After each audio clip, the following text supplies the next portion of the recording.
When Maria's father died, it felt sudden. A heart attack, they said.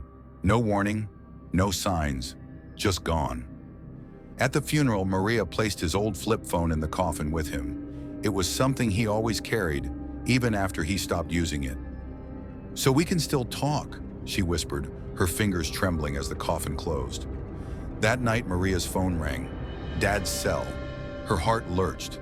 It had to be a glitch, or maybe her brother trying to mess with her. But when she answered, the line was silent. Not even static, just air. The next night, it rang again. Same time. But this time, there was faint tapping in the background, like fingers drumming on wood. Maria couldn't sleep.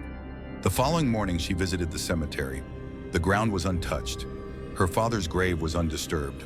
But the phone calls kept coming. Then came the texts. "It's cold. So dark." Maria showed her brother, who rolled his eyes. "Someone's spoofing Dad's number," he said. "It's sick, but it happens." But no one knew the phone had been buried with him. No one except Maria. The text grew more disturbing. "Why did you do this to me?" Maria couldn't breathe. "Did what?" Then came the final text. "Remember." Maria's mind spun. Her memories of those final days were foggy. Her father's sudden collapse, the rushed funeral arrangements.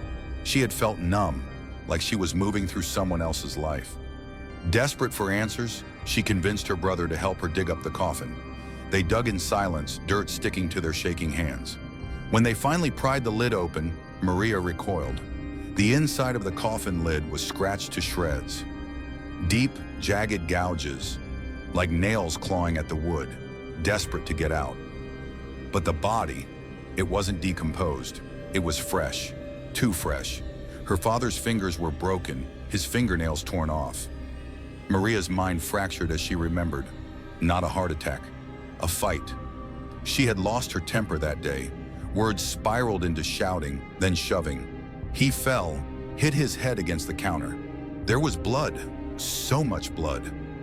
Maria panicked, called no one, just cleaned, dressed him in his best suit, placed him in the coffin while he was still breathing, still alive. She buried him alive and forgot. Forgot because her mind couldn't hold it. Locked it away somewhere deep until the phone started ringing and the text forced her to remember. As she stood over the open grave, the phone in her father's broken hand buzzed one last time. Maria picked it up, hands shaking. The screen said, "Coming home now." Behind her, dirt shifted.